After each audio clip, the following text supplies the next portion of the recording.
Hey guys, this is undercoverdudes all the way from Down Under, and today I'm going to be doing a comparison video between Combat Arms and Dirty Bomb. Now both of these games are free to play first person shooters, and if you're a fan of my channel you would know a lot about Combat Arms since I'm mainly about this game. But a lot of you guys will have really no idea about what Dirty Bomb is. There's a few similarities between the two games, but they are, for the most part, very different types of first person shooters. But I'm also making this video that if you're looking for a new free-to-play first-person shooter, then Dirty Bomb might be your game if you are coming from a Combat Arms background. So let's get straight into it. Now, the first thing I want to go and talk about is the gameplay. And to many people, that's the most polarizing point between these two games. Now, in Combat Arms, it's a very straightforward shooter, right? You can just go and hop into a game of elimination, which is team deathmatch, and just straight up murder people. Whoever gets 140 kills first goes and wins the game.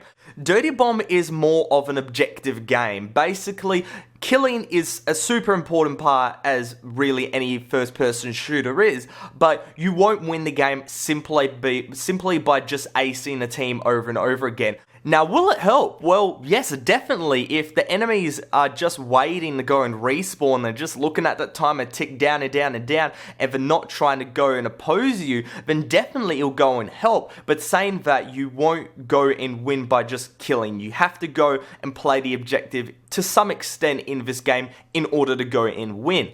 And I think that's why a lot of Combat Arms players have a negative mindset towards Dirty Bomb, because they see the game as 100% objective focus. Basically, you're going to be babysitting this EV, you're going to be babysitting this bomb site, you're just going to be defusing and planting all day, and rather than just actually going and playing a first person shooter, it's more of like a strategy game in their minds. That was my initial thing when I first saw Dirty Bomb. I was like, man, is this game all about the objective? I actually want to go and do some stuff in this game. So when you actually go and play the game yourself, you'll see that it's actually not that way at all. When I play Combat Arms, I want to go and get unbelievables. Every match, I'll be running the most rush-orientated weapons possible, running straight into the enemy spawn, trying to get accolades upon accolades for really exciting, fast-paced gameplay. That's my type of play style, and I absolutely love going and doing that.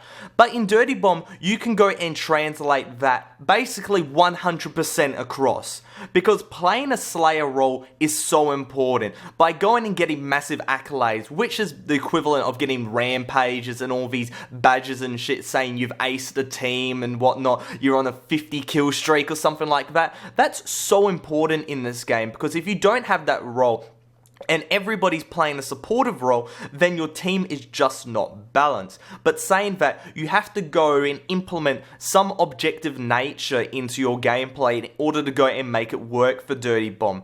It may be as simple as playing a class like Proxy. Now, Proxy is a very, very rush-orientated character. She has a shotgun, can burst people, 2 shots, and basically they're dead. But her special ability is that she can interact with the environment a lot quicker than that of other characters. That is, defusing bombs, planting bombs, repairing stuff. So if you want to go and rush around and kill people, that's what you're supposed to do in this character. But you can also go and help your team by just, defusing bomb or planting the objective, helping the objective, just sparingly in between what you're doing, and that's an absolutely acceptable way to go and play the game.